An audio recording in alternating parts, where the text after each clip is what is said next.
Olá, sou a Jusilene Alckmin, sou advogada e também estou aqui na TV Relacionamento.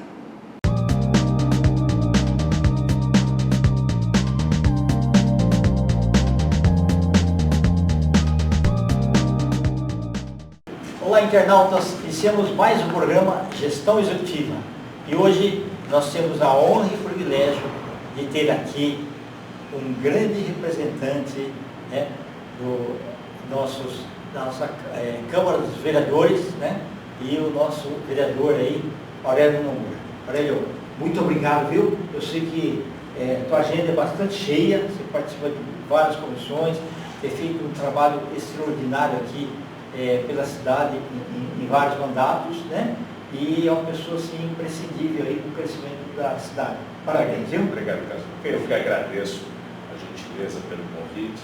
Estou às ordens aqui para a gente debater os problemas da cidade. Agora me conta um pouquinho para os nossos internautas onde você nasceu, um pouquinho da sua trajetória e como você acabou se tornando esse grande político. Obrigado. Na realidade, eu nasci em Marília, no interior de São Paulo. Meu pai era dentista, ele era vereador lá em Marília, e um belo dia lançaram ele deputado estadual. E ele foi eleito na primeira vez. E aí, em 62, ele assumiu o cargo de deputado estadual e ele trouxe a família. Você já veio para São Paulo nessa ocasião? Já veio para São Paulo nessa época. Perfeito. E aí acabamos ficando, A gente retornava. Você viu que era bem maior que Marília, né? Muito maior.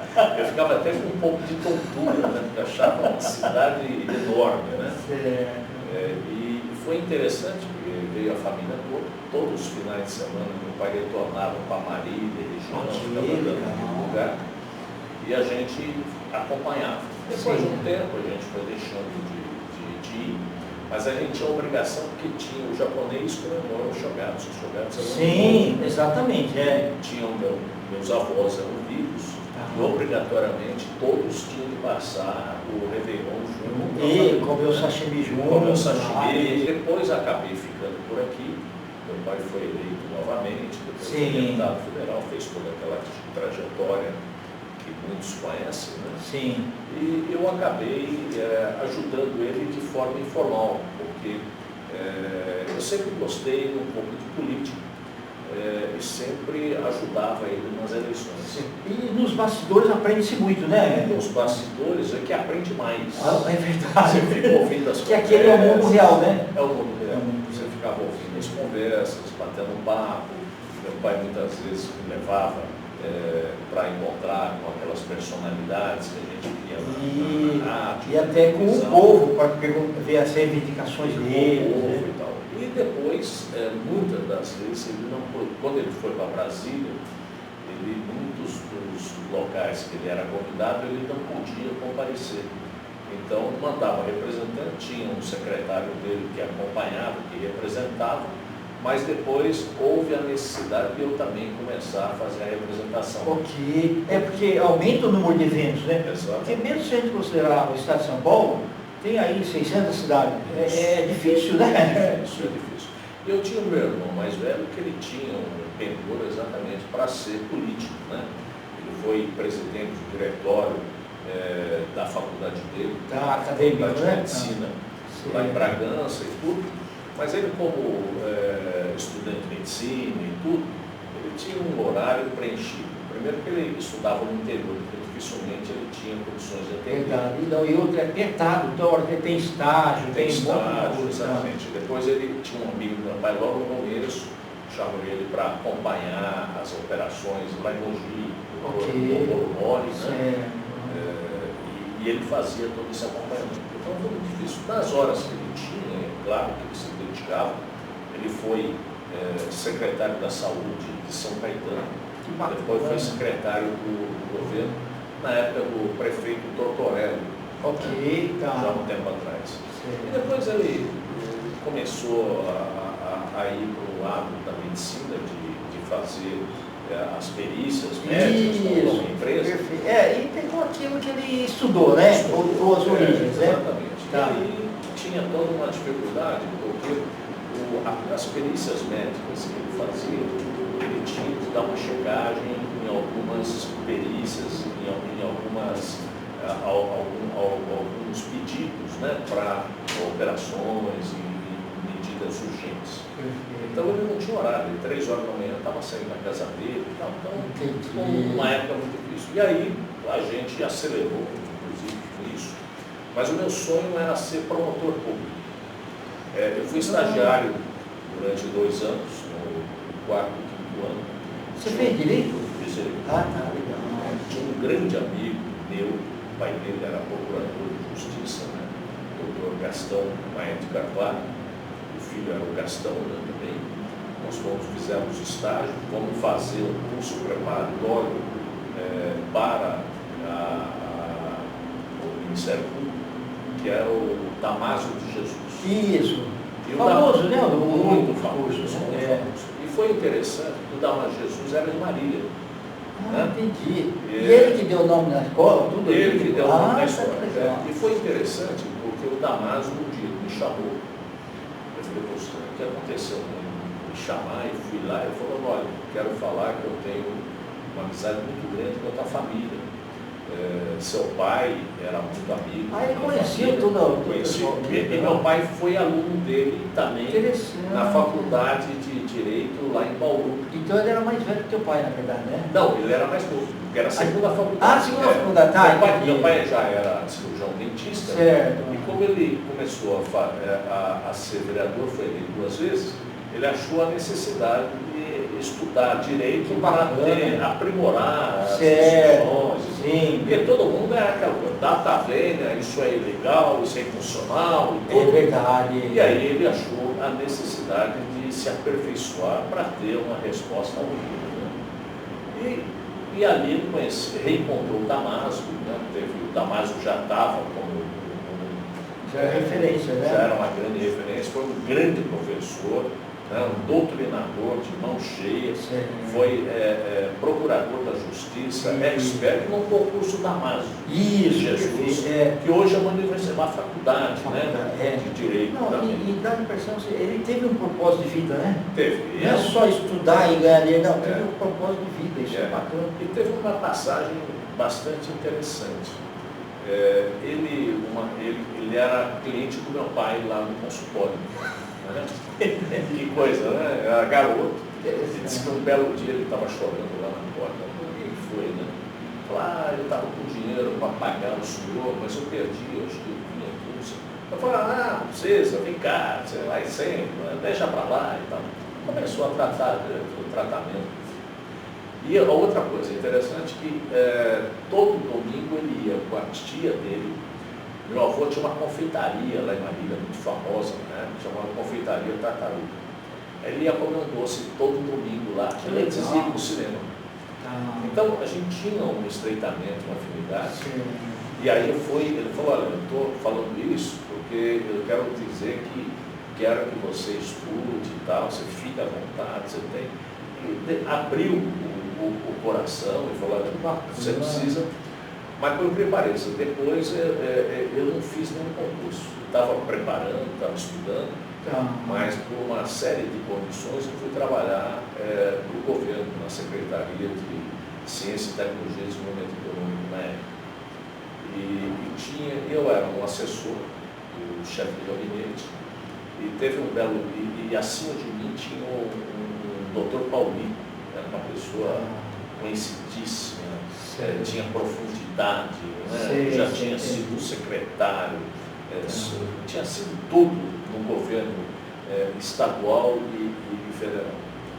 E, infelizmente, ele foi acometido de uma doença, câncer, uma coisa muito difícil e tal. E o chefe de gabinete precisava de alguém de confiança. E como eu era muito próximo ao Paulinho, o Paulinho me recomendou procurasse eu. Aí fui lá, eu falei, olha, eu preciso agora do momento, se eu achar que deve ser uma outra pessoa, eu coloco, deixo você mais à vontade. Eu falei, que a ideia minha é se fazer a promotoria, então eu vou sair, melhor você escolher uma outra pessoa. Né? Não, fica aqui. Provisoriamente acabei ficando definitivamente. Ok, E aí acabei não fazendo o concurso, uma pena, né? era uma grande paixão que eu tinha, principalmente nessa área penal, né? Eu acho que todo mundo vai fazer direito. Sim. E tive bons professores, né, que foram meus chefes na promotoria, dentre eles o Fleury. Ok. Ele era o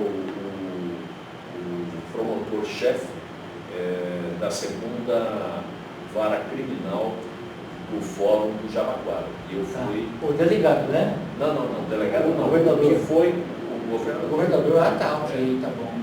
E foi bastante interessante.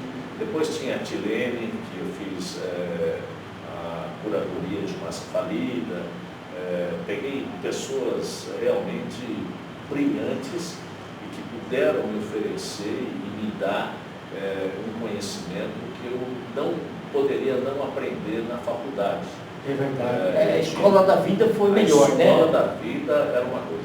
E era uma coisa interessante, porque teve um dia que eu peguei um inquérito de uma senhora que tinha batido o carro e tinha machucado o filho. E fizeram um inquérito. E eu olhei, denunciei, aí eu vou falar uma coisa para você. Você tem que imaginar que o que a mãe está sentindo, que sentiu ter machucado o filho, é a dor muito grande, muito maior, e a pena nós já passamos por todo esse período. Então não tem que denunciar, não foi uma coisa culposa, tal, foi sem querer. E você tem que analisar o seguinte, uma coisa que você nunca vai cometer na tua vida, aí você tem que ir com rigor. E aquelas coisas que podem acontecer com qualquer um, tem que ter atenuante, a gente tem que ter uma visão humana com relação a isso. Né? Então eu vou falar, tem um monte de processo aqui, tem milhares de processos por mês aqui na vara. E você tem que olhar aqueles que a gente não pode deixar a pessoa solta, precisa trabalhar com isso. Esses crimes você tem que se retirar. Os outros, é claro, você não pode deixar largar, mas as prioridades são essas. Né? O olhar é diferente. O horário humano, que eu acho que é importante, né? Isso. E eu tive essa experiência que foi muito gratificante. Tinha vários amigos meus que estavam fazendo curso de promotores, muitos foram para a promotoria, outros foram para a magistratura, e tenho uma grande saudade dessa época gostosa que a gente tinha. Aí nesse período também, um pessoal, uma vez, que era vereador, o Celso Matsuda. Sim, eu lembro. O Celso Matsuda era muito amigo do meu pai. Sim. Meu pai foi uma das pessoas que lançou o Celso na política. E ele tinha sido indicado para ser o vice-prefeito do candidato Leiva. Né? E aí, Leiva, né? E aí, batendo papo, trocando as ideias, acharam por bem lançar alguém para substituir o Celso. E aí, vieram falar com o meu pai, olha, estavam pensando no Aurélio e tal. Aí foram falar comigo, eu não queria. Eu falei, poxa... Isso era 86, 87? Eu lembro. Mas aí eu já estava, advogando, né, estava no escritório de advocacia e tal. Era muito difícil largar. Mesmo assim, lançaram e transcorreu a campanha e tudo. Eu não tive tempo de fazer campanha naquela época, porque o meu escritório era eu sozinho. Entendi. Então você tinha de trabalhar. Se eu arrumo para trás, não tinha ninguém. Não tinha ninguém, né? Então eu não tinha prazo, uma série de coisas. A gente fez um pouco de campanha. Quem fez campanha mesmo foi meu pai. Certo. E a gente foi até bem votado. Né? Aí, então, infelizmente, falei, então agora vou pensar. Vou pensar na campanha do meu pai, esquece eu aqui, que eu vou cuidar aqui do meu escritório e tudo. Mas depois, na outra eleição de vereança, resolveu lançar novamente o candidato. E aí foi eleito. Né? Bom. Já era 90, é isso? Já era 92. 92, tá? Aí ele falou, bom, vamos lá, né? Vamos ver. você vai com tanta garra, com tanta vontade, e peguei um tempo áureo da Câmara Municipal. Tinha o Toninho Sampaio, que era o presidente. Isso, ele era do Tatuapé, né? Tatuapé, Isso, e ele rivalizava com o Brasil Vita. Isso, exato. Foi uma coisa bastante... Mas era uma rivalidade que um queria fazer melhor que o outro, mas todo mundo ganhava, né? Mas eram assim, dois grupos políticos. Isso, né? mas porque tem às vezes aquela rivalidade que um não deixa o outro crescer. Não, pelo contrário, a coisa pelo acontecia. contrário. Legal. Aí foi naquela época que eu tive contato mais próximo com o Paulo Kobayashi. Isso, né? que foi meu professor. Nosso. Isso, geografia, exato. Nosso professor. Eu tive momentos bastante interessantes. Eu fui eleito junto pelo PL, na época, e fazia parte da bancada o Kassab. Ele foi eleito pela primeira vez vereador. Era o Marcos Sintra, o Kassab, Viviane Ferraz, Toninho Sampaio, Bruno Feder, né? Eram esse e eu. Essa é a bancada do PL na época. Entendi. Foi uma coisa bastante interessante. Aí lá pelas tantas, eu briguei com o Maluf, eu rompi com o Maluf e fui com o PSDB. Né? Meu pai não gostou muito naquela época, né? Mas entendeu, a minha posição era diferente e tudo. E foi um momento bastante interessante na política. A gente teve uma profundidade, era mais oposição do que situação. Acho que a primeira vez que o vereador saiu da situação e foi com a oposição. Tirou do que era mais cômodo para trabalhar de um olhar diferente, é verdade. Mas foi um processo bastante interessante. Mas te deu mais experiência, né? Me deu bastante bagagem. Porque um era o andar da carruagem normal, né? Exatamente. Mas aí o paralelo, como paralelo, exatamente. Foi bastante interessante.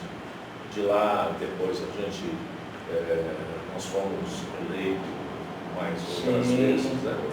E eu perdi 2 eleições. Uma eleição eu perdi faltando acho que 300 votos, uma coisa mínima, né? Aí você imagina, eu devia ter ido para tal lugar, tal outro, acabou. Mas é que é duro. E outra, estatística é um negócio que dá surpresa, né? Sabe o que eu brinco quando o pessoal fala assim para mim? Ok, o que você acha que é estatística? Eu falo assim, estatística é igual um biquíni. Ele mostra que é sugestivo, mas esconde o essencial. É verdade. E eu tenho que trabalhar muito zona leste também, né? Porque você vê, o Uruguai tem 3 milhões de pessoas, a zona leste tem 5 milhões. 5 milhões, é muito grande. Né? Então, e depois eu fui reeleito outras vezes, e perdi uma outra, fiquei suplente. Eu estava já no PV, de uma época que eu estava bastante ligado às questões de sustentabilidade, ligado ao meio ambiente. E eu perdi pelo presidente da época do PSDB, do PV Nacional. Né? Mas ele logo depois se elegeu deputado federal e eu voltei a ser vereador. Né? Mas foi um processo bastante interessante. Eu tenho alguns projetos, para você ter ideia, lá atrás, que agora estão se tornando realidade. Para você ver, depois de tanto tempo, a gente vê pelo menos um sinal de alguma coisa.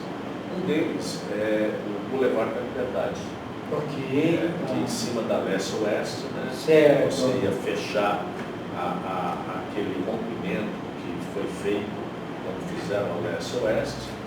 E desde aquela época, o diretor da Enurb na época era o Celso Mazzulli, e a gente estava discutindo como que a gente poderia revitalizar a Liberdade. Que veio essa ideia de colocar uns tampões na leste-oeste, fazer estacionamento embaixo, em cima, colocar algumas atividades ali.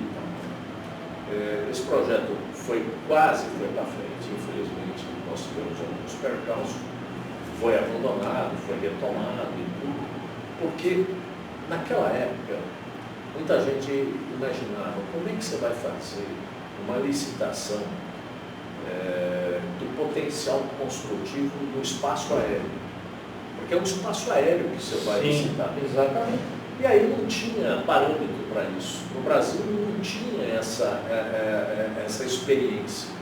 E a gente bateu muita cara. E muita gente falou, poxa, eu vou ser dono do espaço aéreo durante 30 anos. Como é que é esse espaço aéreo? Como é que você se produz? E a coisa foi degringolando. Nesse governo, no governo do Federer, do governo do Covas, nosso saudoso do Covas, eu comentei que tinha esse projeto. Ele falou, traz aí, vamos reexaminar e tal. Eu mostrei para ele, gostou bastante, né? Durante a campanha. Ele falou, vamos tocar para frente. Infelizmente ele acabou falecendo, mas eu tive novamente conversando com o Ricardo Nunes, mostrei o projeto, ele imediatamente abraçou o projeto. Ele falou, esse projeto é fantástico. E hoje a tecnologia ajuda a pessoa a pensar melhor, né? A visão é diferente, É diferente. Aí começamos a discutir, conversar.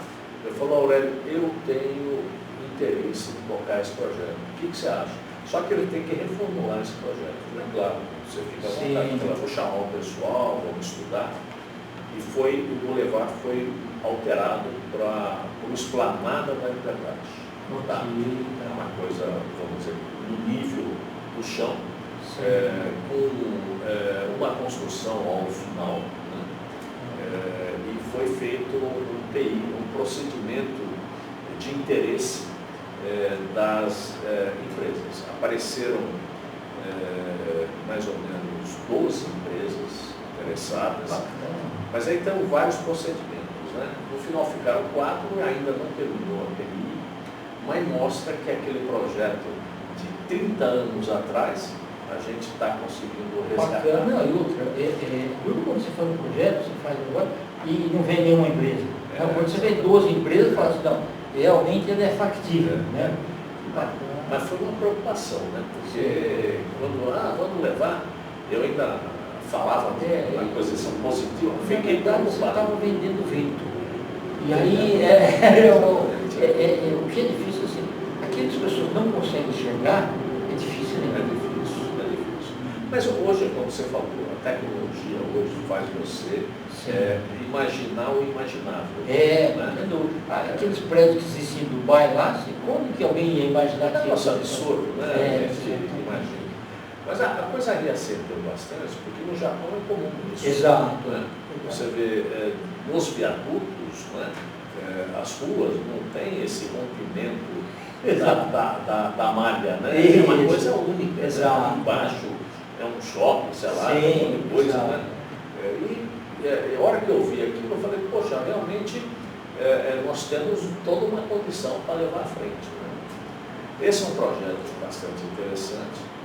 Um outro projeto que a gente conseguiu aprovar há 4 anos atrás, nós demoramos 3 para implantar, e 12 anos para votar, que é o projeto do Parque Augusta. É um projeto que...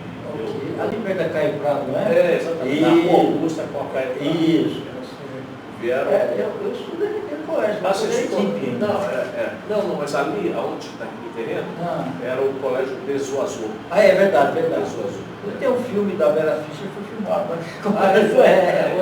Era muito antigo, né? Da época Mackenzie, derrubaram o colégio na época do Jânio, depois foi feito um acordo com o proprietário, 30% da área ficou sacramentado, que seria feito, seria preservado, porque, por incrível que pareça, ali, lá no final, nós temos Mata Atlântica preservada.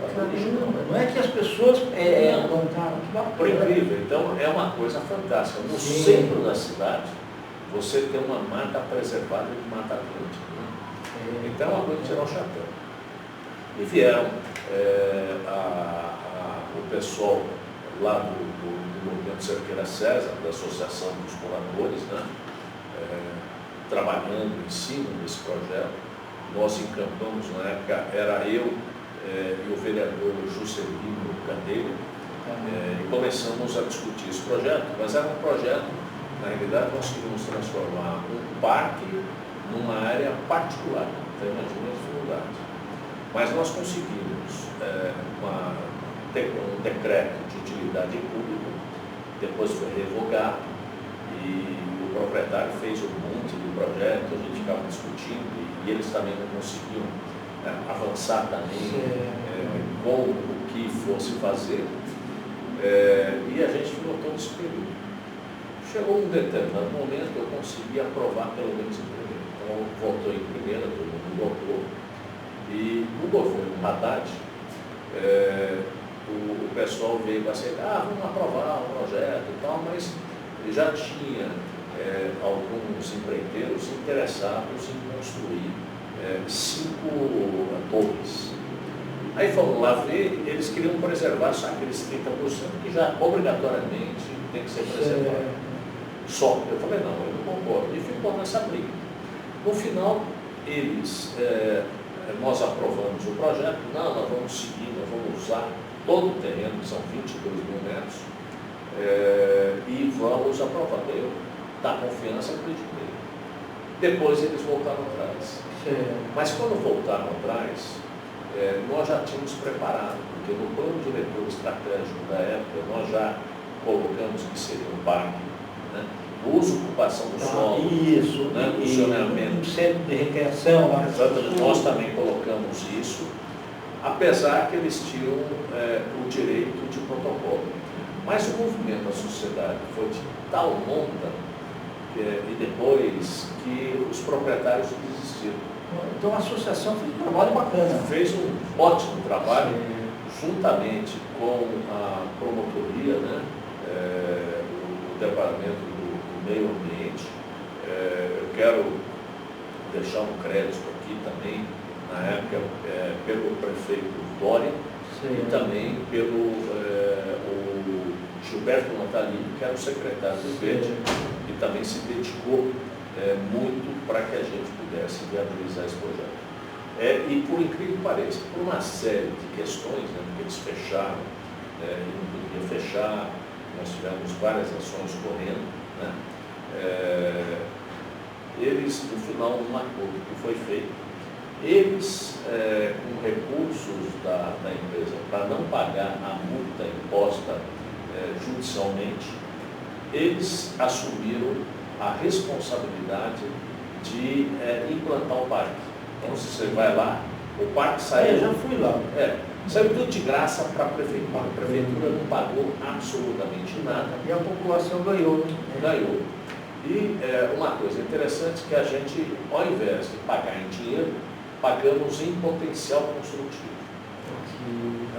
Então, isso foi um grande caminho que se abriu para a aquisição de novas áreas, você oferecer para os proprietários, que inclusive constou no plano diretor anterior, em vigor, né? Sim. Hoje, essa permuta que você pode fazer em potencial construtivo e receber o imóvel, né, como doação.